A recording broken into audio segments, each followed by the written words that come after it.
من الشیطان الرجیم بسم اللہ الرحمن الرحیم ان الذین اتقوا اذا مسهم طائف من الشیطان تذکروا فاذا هم مبصرون صدق اللہ العظیم۔ آپ نے اتنی دیر درود شریف پڑھا ہے، اللہ تعالیٰ قبول فرمائے۔ ایک مرتبہ پھر درود شریف پڑھ لیں۔ اللہم صلی علی سیدنا مولانا محمد وعلی آل سیدنا مولانا محمد وبارک وسلم وصلی علیہ۔ جزا اللہ عنا سیدنا و مولانا محمد صلی اللہ علیہ وسلم وما هو اہلہ، صلی اللہ علی النبی الامی الکریم۔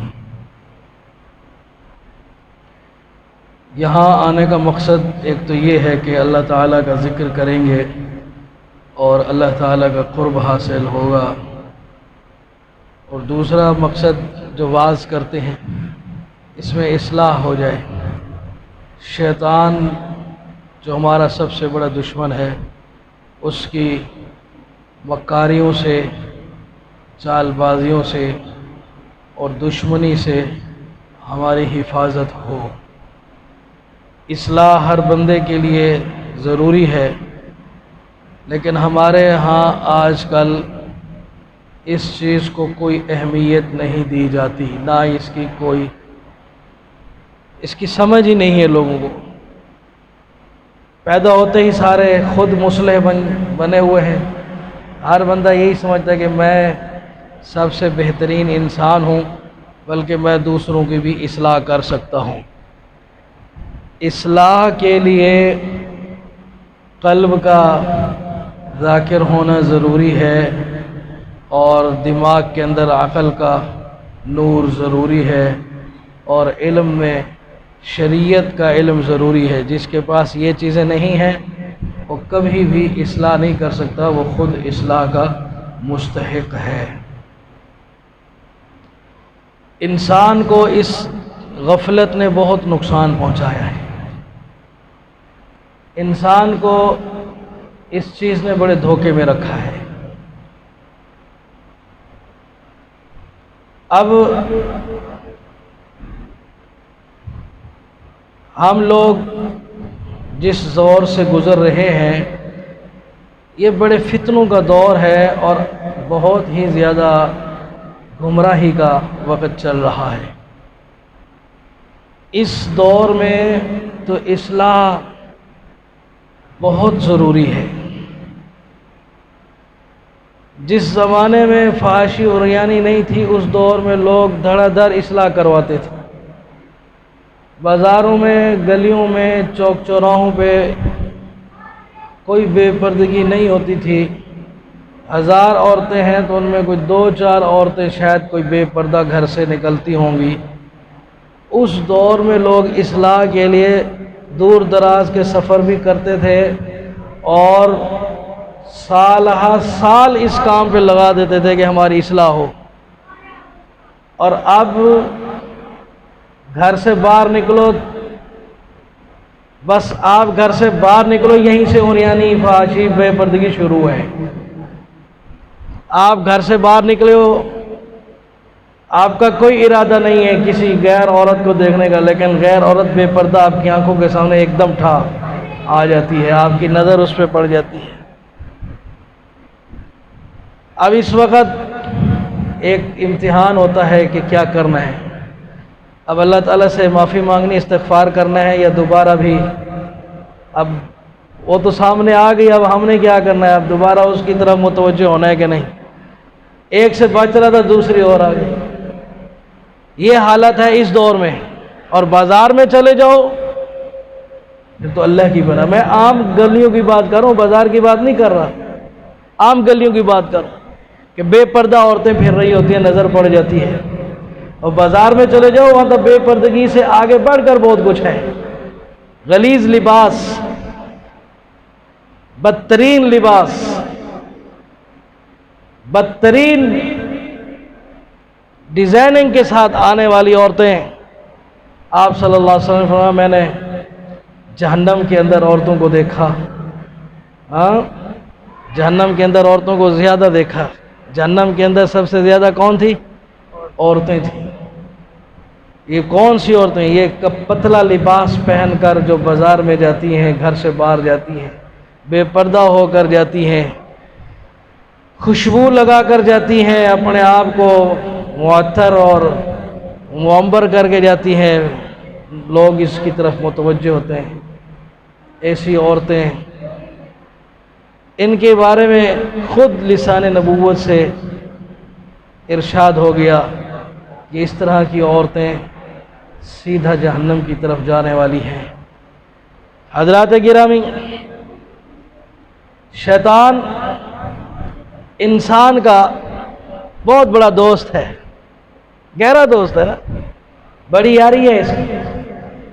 ہاں، اللہ تعالیٰ قرآن مجید میں ارشاد فرماتا ہے ان الشیطان للانسان عدو مبین، کہ شیطان انسان کا واضح کھلم کھلا دشمن ہے، کھلم کھلا صریح دشمن ہے، اور ہم اس سے غافل ہیں. حدیث شریف میں آتا ہے ہر انسان کے ساتھ اللہ تعالی ایک فرشتہ اور ایک شیطان اس کے ساتھ پیدا فرماتے ہیں. اور یہ جو فرشتہ اللہ تعالیٰ پیدا فرماتا ہے انسان کے ساتھ، اس کا کام ہوتا ہے خیر کے کام کرانا، نیکی کے کام کرانا، بھلائی کے کام کرانا، اور نیکی کے کاموں کی طرف رہنمائی کرنا. اور جو شیطان ساتھ پیدا ہوتا ہے اس کا کام ہے اسے خدا کی نافرمانی کرنا اور اطاعت سے دور کرنا،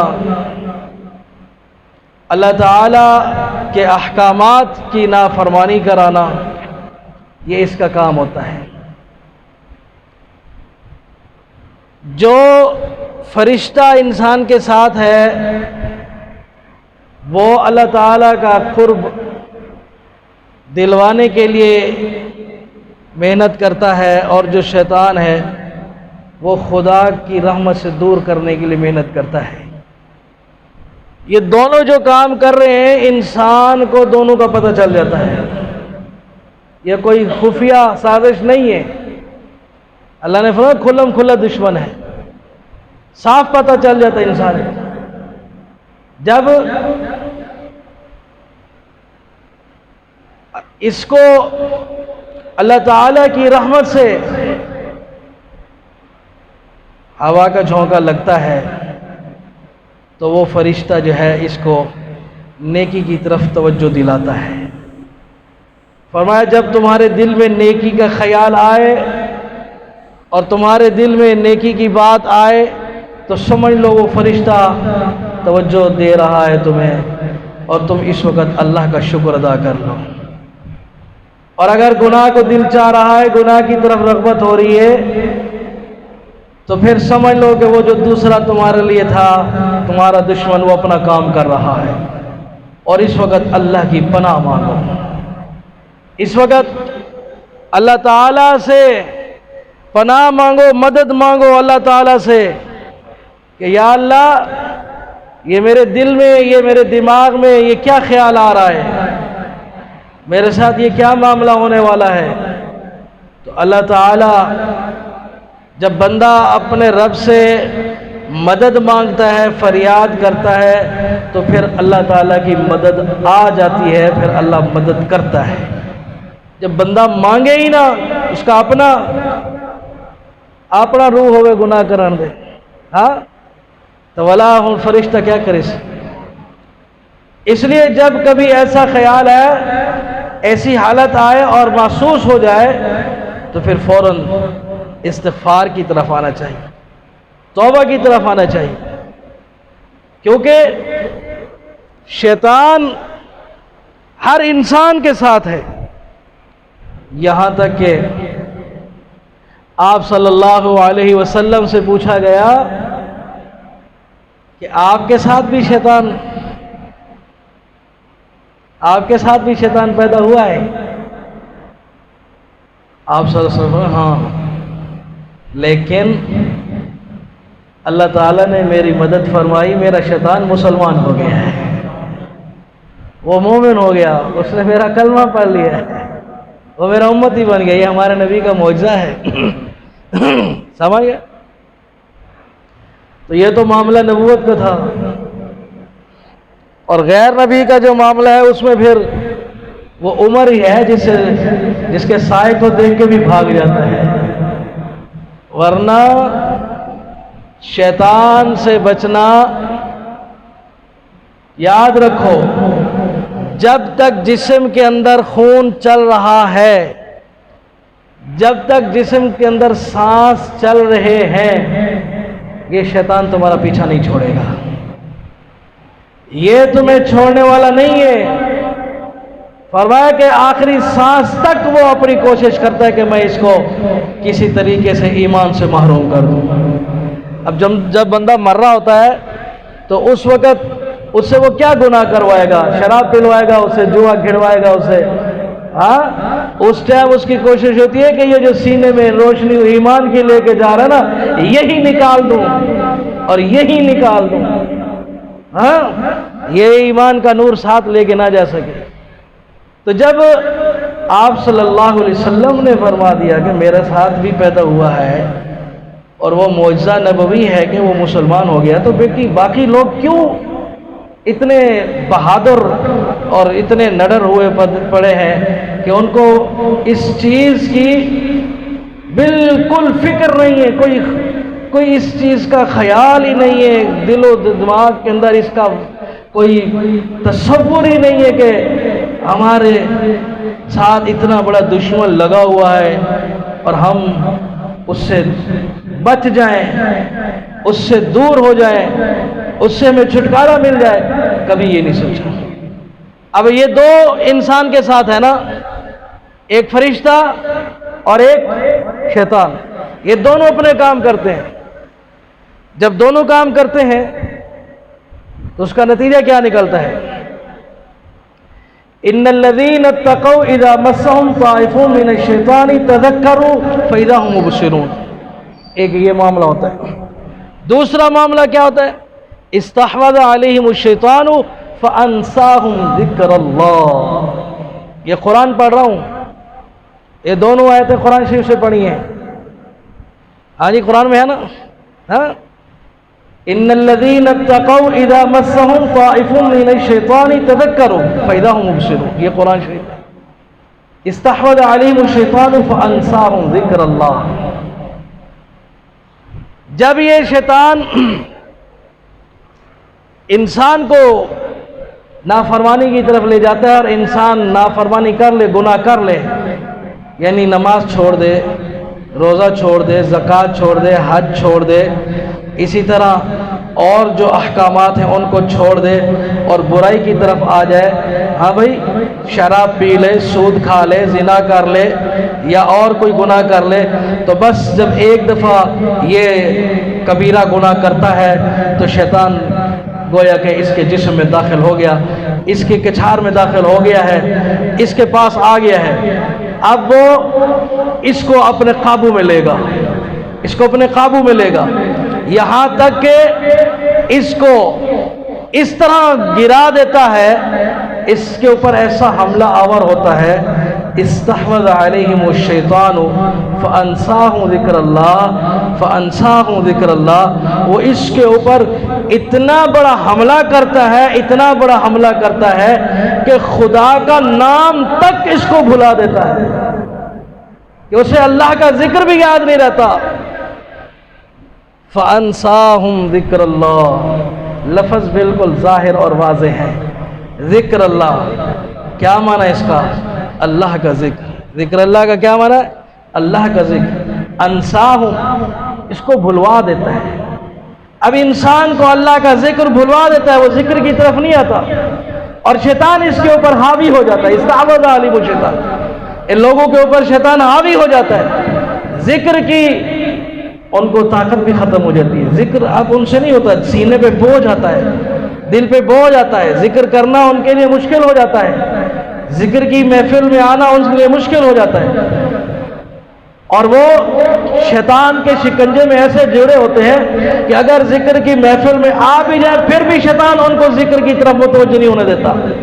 ان کے دل و دماغ پہ وہی حملہ آور ہوتا ہے, ان کی نقل و حرکت میں شیطان حملہ آور ہوتا ہے, اور وہ اس نعمت کبریٰ سے محروم رہ جاتے ہیں. اور دوسرا گروہ, ان الذین اتقوا اذا مسهم طائف من الشیطان, شیطانی گروہ میں سے کوئی ایک بھی شیطان. اس جملے سے یہ معلوم ہوتا ہے کہ شیطان بہت سارے ہیں. طائف من الشیطان, یہ ایک گروہ, طائف کہتے ہیں ایک گروہ کو, اور ایک گروہ میں کتنے ہوں گے پتہ نہیں. یعنی اس کا اتنا تو پتہ چل گیا نا کہ بہت شیطان ہے. ابھی بتاتا ہوں کتنے شیطان ہیں. تو اب یہ جو شیطانی ٹولہ ہے, اے بچے ادھر دیکھو, یہ جو شیطانی گروہ ہے, یہ جو شیطانی ٹولہ ہے, جب یہ ان لوگوں کو جو اس فرشتے کی نگرانی میں چل رہے تھے, جو نیکی کے کاموں پہ لگے ہوئے تھے, ان الذین اتقوا, تقوی والے لوگوں کی بات ہو رہی ہے, متقی لوگوں کی بات اللہ کر رہے ہیں قرآن مجید میں. دوسرا پہلا جو بتا نا استحوذ علیہم الشیطان, یہ تو وہ لوگ ہیں نا جو تقوی سے نکل گئے, جو شیطان کے شکنجے میں پھنس گئے ہیں. فانساہم ذکر اللہ, خدا نے ان سے, شیطان نے ان سے ذکر چھین لیا, ان سے ذکر بھلا دیا, وہ خدا کے ذکر سے محروم ہو گئے. وہ شیطان کے شکنجے میں پھنس گئے ہیں, بالکل شیطان نے ان پہ اپنا پورا تسلط جما لیا. استحوذ علیہم, شیطان ان پر مسلط ہو گئے. استحوذ علیہم کا کیا معنی ہے؟ شیطان ان پر مسلط ہو گئے, حاوی ہو گئے, غالب آ گئے. اس غلبے سے نقصان کیا ہوا؟ انساہم ذکر اللہ, انساہم ذکر اللہ. اس غلبے کا نقصان یہ ہوا کہ یہ اللہ کا ذکر بھول گئے. اور وہ دوسرا گروہ جو فرشتے کی توجہ میں, فرشتے کی نگرانی میں چل رہا تھا, ان الذین اتقوا, جو متقی ہیں, تقوی والے ہیں, نمازی پرہیزی ہیں, اور وہ روزہ بھی رکھتے ہیں, زکوٰۃ بھی دیتے ہیں, اللہ کے نام پہ مال بھی خرچ کرتے ہیں, گناہوں سے بچے. متقی کہتے ہی اس کو ہے جو گناہوں سے بچے. متقی کس کو کہتے ہیں؟ جو گناہوں سے بچے. اسے کیا کہتے ہیں؟ اسے متقی کہتے ہیں.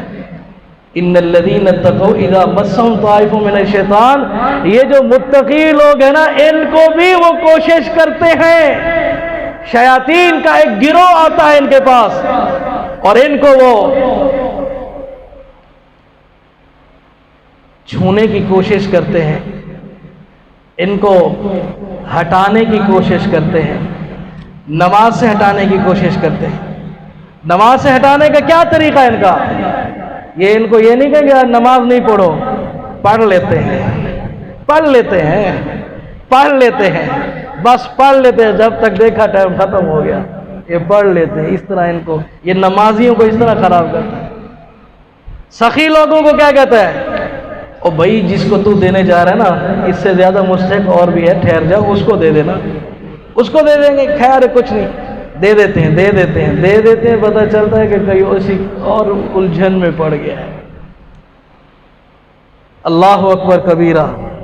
اب یہ جو نمازی لوگ ہیں, یہ جو تہجد پڑھنے والے لوگ ہیں, یہ سخی لوگ ہیں, یہ گناہوں سے بچنے والے لوگ ہیں, ان کے پاس شیطانی ٹولہ آ گیا, شیطان کا گروہ آ گیا ہے, اور انہوں نے آ کر اس کو ہٹانے کی کوشش کی ہے اس اطاعت سے, فرما برداری سے. تو انہوں نے کیا کیا؟ تذکروا فاذا هم مبصرون. تو انہوں نے فوراً اللہ کا ذکر شروع کر دیا. تذکروا, کیونکہ یہ نماز, قرآن, یہ سب چل رہا تھا, فرشتے کی نگرانی میں چل رہے تھے, اور فرشتے کے نگرانی کے باوجود اس نے حملہ کر دیا. میں نے بتایا نا, سانس جب تک جسم میں سانس, آخری سانس ہے, یہ شیطان اس وقت تک چھوڑے گا نہیں ہمیں, اس وقت تک نہیں چھوڑے گا. تو اب کیا ہوا؟ وہ جو نیک لوگ ہیں, متقی لوگ ہیں, ان کے پاس بھی آ گئے, ان کو بھی نیکی سے ہٹانے کی کوشش کی, دور کرنے کی کوشش کی. تو انہوں نے کیا کیا؟ تذکروا, کیا کیا انہوں نے؟ اللہ کا ذکر شروع کر دیا، وہ اللہ کی یاد میں آ گئے. فَإِذَا هُمْ مُبْصِرُونَ، جیسے اللہ کا ذکر کیا اِذَا هُمْ مُبْصِرُونَ، فوراً ہی یکا یک ان کے دل کی آنکھیں کھل گئی.